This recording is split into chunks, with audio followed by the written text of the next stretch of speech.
Continuing education courses are going to give you that nice edge, and it's going to help you serve your clients better.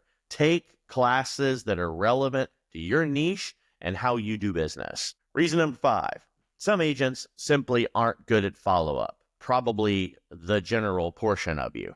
While most of you do something so simple, follow-up is not what it's considered. Many agents give up after the first or the second attempt whenever they're trying to reach somebody, assuming that a lead isn't interested or that they are just in a sales mantra. Hell, it's difficult now to even own a telephone without some type of spam identity or something coming through. And for those of you that have been in real estate for a while, if you haven't reached out to these people before, you're immediately going to get into that spam filter from the telephone call or from the text message, especially on the email side.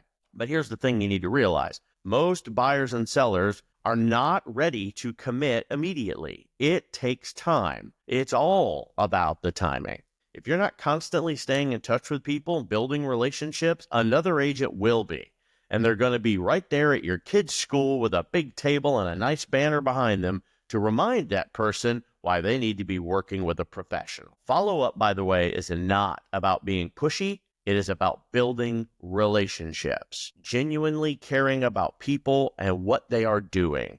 A quick check-in, a market update, a friendly, hey, how's the home search going, keeps you top of mind. Don't just ask about business every time you follow up, but don't make the mistake of just calling your client and say, hey, how are you and the kids doing, without reminding them that you're in real estate. Nothing will upset you more than a friend or someone that you've had a long-term relationship with forgetting that you were an agent when they needed one most. Reason number 6, you guys quit when the going gets tough. This industry, this time, right now, we are back to the most normal real estate swing on a calendar that I have ever seen. But you want to know why they fail? They simply don't buckle up and get through a difficult season, get through a tougher year. By the way, those of us that are successful right now are because during the difficult time when we didn't have an easy listing, when we didn't have a friend that was ready to buy a house, when the interest rates were higher and there was no hope for change as a consumer, when the indexes were so high that we couldn't even afford to go buy a house, much less get interested in going and looking at it, that's when all the agents fall apart. Look, we all experience a low season, a tough client, deals falling through. Real estate agent success is low because the agent didn't commit to the business to begin with, didn't understand that this roller coaster is something that you don't just jump off in the middle of the high point, and you're treating it like a temporary gig instead of a long-term career. The key to lasting in this industry is knowing the why. Why are you in it? If your only motivation is a paycheck, it'll be easy to walk away for you when things get complicated. A successful agent will always stay focused. They will always know what their bigger purpose is, and they will always be available to help clients and build financial freedom for themselves. Lean on a strong support system. Your broker and your brokerage needs to be a consistent presence in your life. They need to be available. They need to be able to call you back. Please expect them to be busy. If they're running any level of success in their business, they're busy, they're needed, they're wanted on the phone, and you're not their only agent.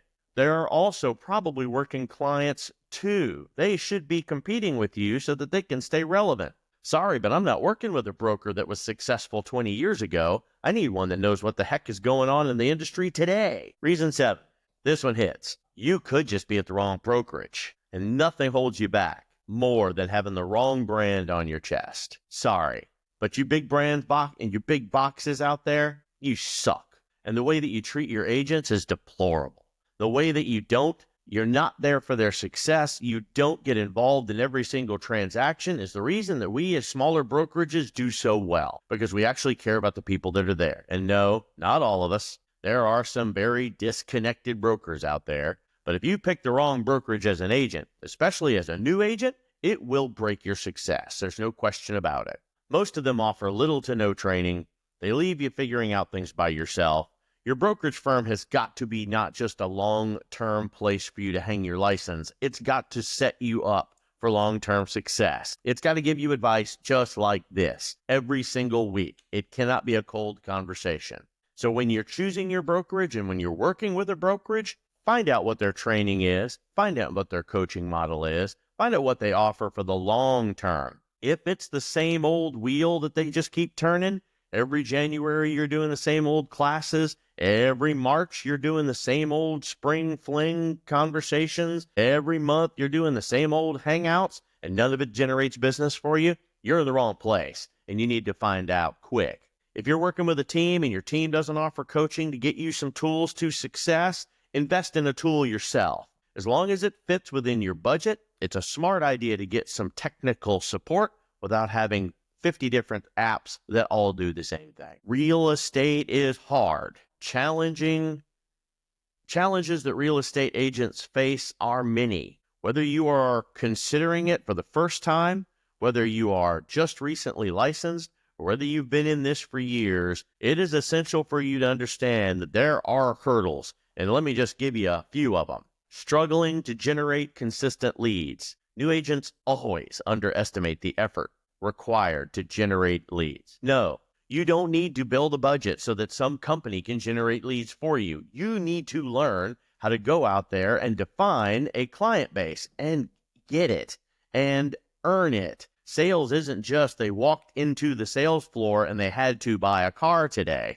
Sales is I'm out there finding people that might have some car interest. I'm dragging them into the showroom floor. I'm handing out business cards. I'm calling and connecting. I'm getting them into the showroom. And even if they don't buy today, I'm calling and I'm following up afterwards for once they're ready to buy. Handling rejections, handling difficult clients. Rejection in this industry is inevitable. But how you're going to handle that makes all the difference. I don't care if you are sitting at a public restaurant and just spilt a fresh Coke all over your lap. How you handled that situation is how you're going to handle every situation.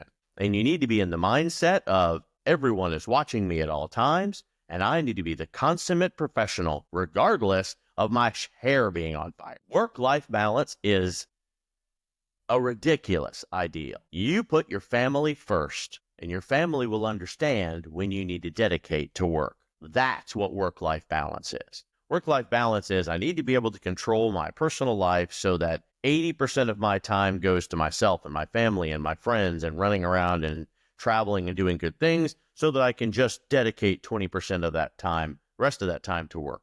Now, you need to learn how to manage long work hours in the real estate industry and almost no work-life balance. Flexible schedule will blur the line between personal and professional time. But without proper time management, you are going to find yourself overwhelmed, and you and your family and your friends are going to pay the price for it.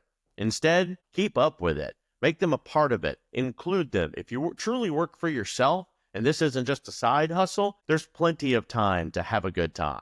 You can set true office hours for yourself. And if those office hours don't start till 2 o'clock in the afternoon, because that's when your clients become available, and you're working until 8, 10 o'clock at night, then make that your schedule and make it public so that all of your friends and family know it. Keep up with the latest tech. Here at Keystone especially, we are a huge technology company. We love our tech. We like to make sure that we have a good, strong technology stack to support ourselves and our agents, and we want to make sure that it's successful for our clients too. And yeah, that means we got to know the technology they're using as well. I don't work for Zillow, but I know their technology inside and out because 9 out of 10 of my clients are using Zillow when I'm not standing beside them to actually show them what's on the market. It's the most available menu. It's the Uber Eats of all the menus in your area and how fast you can get to a house you want to see. So keep up with it. Understand that if there's a new platform that's going to make you as an agent and your life easier, great, but understand what it repeats and get rid of the old tech if you're going to migrate to a new one. Don't try to keep them all juggling at the same time. Learning curves are steep with tech. You need to be able to stay on top of the latest tools. You need to be able to stay on top of the latest trends and the things that matter to agents and the things that matter to clients. And hopefully somewhere those things converge.